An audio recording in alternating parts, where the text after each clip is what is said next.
Sanitiser actually alcohol contain करता है या फिर डिसइंफेक्टेंट्स कंटेन करता है, जैसे कि ट्राइक्लोजैन या फिर BAC। तो जो अल्कोहल है ये स्किन को डिहाइड्रेट कर देता है। स्किन की डिहाइड्रेशन की वजह से जो एसेंशियल लिपिड्स होते हैं हमारे स्किन में वो डिज़ोल्व हो जाते हैं और कोई भी इरिटेंट स्किन की डीपर लेयर्स को पेनिट्रेट कर सकता है। इससे कॉन्टैक्ट डर्मेटाइटिस, जैसे कि irritant contact dermatitis, allergy contact dermatitis और एक्जिमा के बढ़ने के चांसेस हो जाते हैं। बहुत सारे पेशेंट्स आ रहे हैं जिनको स्किन में इचिंग, बर्निंग, कट रहा है, सुपर एडेड इन्फेक्शंस हो रहे हैं। तो ये तो बात हुई जो स्किन में साइड इफ़ेक्ट्स हो सकते हैं अगर आप एक्सेसिवली सैनिटाइज़र को यूज़ कर रहे हैं।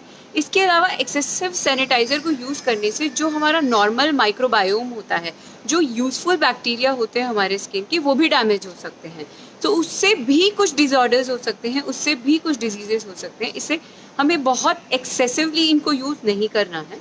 थर्ड इम्पॉर्टेंट चीज़ है कि एंटीबायोटिक रेजिस्टेंट बैक्टीरिया भी ग्रो हो सकता है अगर हम बहुत ही ज़्यादा सैनिटाइज़र को यूज़ कर रहे हैं। तो ये कुछ चीज़ें हैं जिसे ध्यान में रखना चाहिए।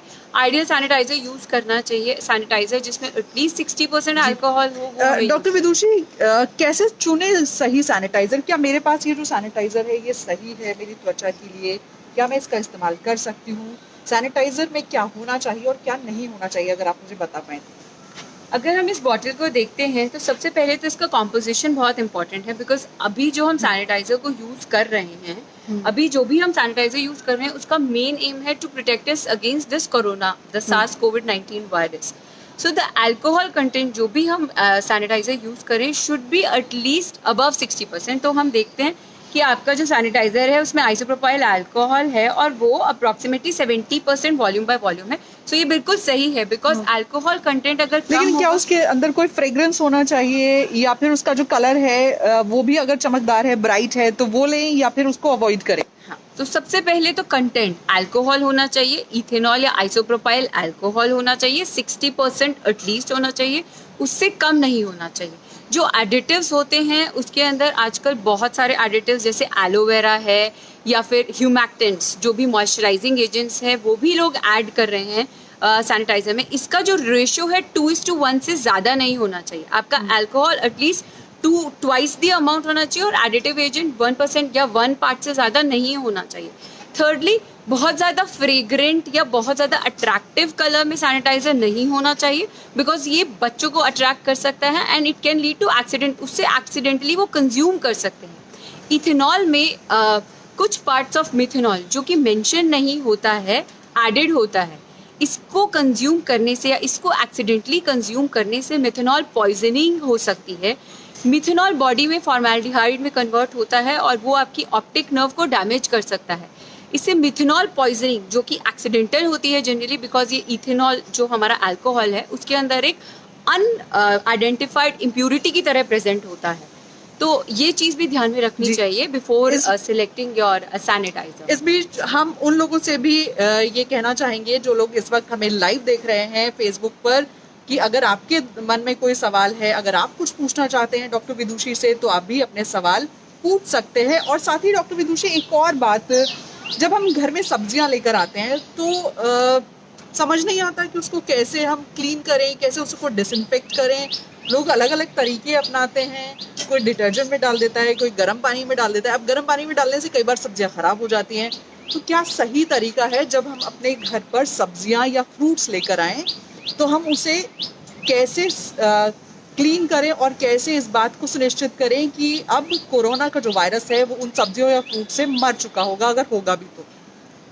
सबसे पहले तो जो भी हम बाहर से लाते हैं उसको, चाहे वो सब्जी हो या फिर कार्टन पैकेट्स हो, आपको उसको 4 to 6 आवर्स तक टच नहीं करना है। वो सबसे इम्पॉर्टेंट चीज़ है।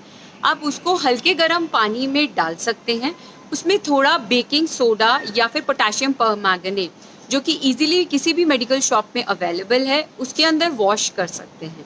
बहुत ज़्यादा डिटर्जेंट्स या फिर सरफेस स्प्रेज जो हम जनरली सरफेस को क्लीन करने के लिए, या इवन डिसइंफेक्टेंट्स को हमें वेजिटेबल्स को वॉश करने के लिए यूज़ नहीं करना चाहिए, बिकॉज ये चीज़ें एडिबल या उनकी safety in terms of human consumption proven नहीं है, वो एक्सीडेंटली हार्म कर सकती है। इसके अलावा जो भी सब्जियां बाहर हैं जो बहुत समय तक सूरज की किरणों के अंदर हैं वो बहुत हद तक सेफ होता है। उसके अंदर बहुत एडिशनली बहुत प्रोएक्टिवली डिसइंफेक्शन करने की जरूरत नहीं डॉक्टर होती। विदुषी, लोग पूछ रहे हैं कि दिन में कितनी बार सैनिटाइजर का इस्तेमाल करें। लोग कुछ ये भी पूछ रहे हैं कि कुछ लोग लिक्विड सोप का भी इस्तेमाल करते हैं हाथ धोने के लिए और सब्जियां वॉश करने के लिए भी। तो अगर आप इन सवालों का जवाब जल्दी दे अभी पाएं। तक की जो भी गाइडलाइंस आई हैं उसके हिसाब से सोप से better alcohol based detergent, alcohol based sanitisers हैं। सोप आप घर में जितनी बार खाना खाते हैं, वॉशरूम जाते हैं तब यूज करें। आप दिन में सैनिटाइजर 7 से 8 बार तक यूज कर सकते हैं। उसके ऊपर अगर आप यूज कर रहे हैं तो प्लीज स्पेशल प्रिकॉशंस यूज करें और अपनी स्किन को बार बार मॉइस्चराइज करें, हाइड्रेट करें। डॉक्टर विदुषी, एक और भी सवाल है जो लोगों के दिल में आ रहा है, वो ये है कि डॉक्टर्स तो सालों से ही इस्तेमाल कर रहे हैं सैनिटाइजर, क्या उनकी स्किन भी डैमेज हो जाती है? बैलेंस जरूरी होता है। किसी भी चीज को ओवर करने से जो डैमेज हो रहा है या किसी भी स्किन को किसी भी चीज को जो हम ओवर कर रहे हैं उससे क्या क्या साइड इफेक्ट्स हो सकते हैं, हम उसके बारे में आपको बताना डॉक्टर विदुषी, यहाँ पर अजय यादव पूछ रहे हैं कि किसी को कोरोना हुआ हो तो वो फेस मास्क लगाया है तो क्या दूसरे इंसान को भी कोरोना हो सकता है? अगर वो किसी ऐसे इंसान के संपर्क में आया है जिसको कोरोना है, लेकिन जो इंसान संपर्क में आया है उसने मास्क पहना है, तो क्या बहुत हाई चांसेस हैं। आपको सारे जितने भी प्रिकॉशंस बताए जाते हैं कि 2 फीट की दूरी का मेंटेन करें। आप एटलीस्ट अगर आपको पता है सामने वाला पॉजिटिव है तो आपको एक्चुअली N95 मास्क पहनना चाहिए। आपने अपने आप को रिपीटेडली डिसइंफेक्ट करने की जरूरत है। एंड यहाँ पर हरेंद्र सिंह बिस्ट पूछ रहे हैं कि अगर सैनिटाइजर आंख में लग जाए तो फिर क्या करें? आई इरिटेशन हो सकता है। आप अगर आपको इस तरीके के कोई फीचर समझ में आ रहे हैं तो आपको इमीडिएटली डॉक्टर को दिखाना चाहिए। क्या आंख और नाक पर भी लोग या फेस पर भी सैनिटाइजर का इस्तेमाल कर सकते हैं लोग? इस तरह के सवाल भी पूछ एब्सोल्युटली रहे हैं। नहीं। हमारी स्किन जो फेस की स्किन होती है हमारे हाथों की स्किन से बहुत अलग होती है, उसकी थिकनेस बहुत अलग होती है। Alcohol based product irritation cause कर सकते हैं और उससे आपको इरिटेशन, ड्राइनेस, रेडनेस, इस तरीके की चीजें सामने आती क्या विनेगर का इस्तेमाल किया जा सकता है सब्जी धोने के लिए? ये भी एक सवाल है। हैं। इसको डाइल्यूट करके यूज किया जा सकता है। It is absolutely safe and it is a very good disinfectant.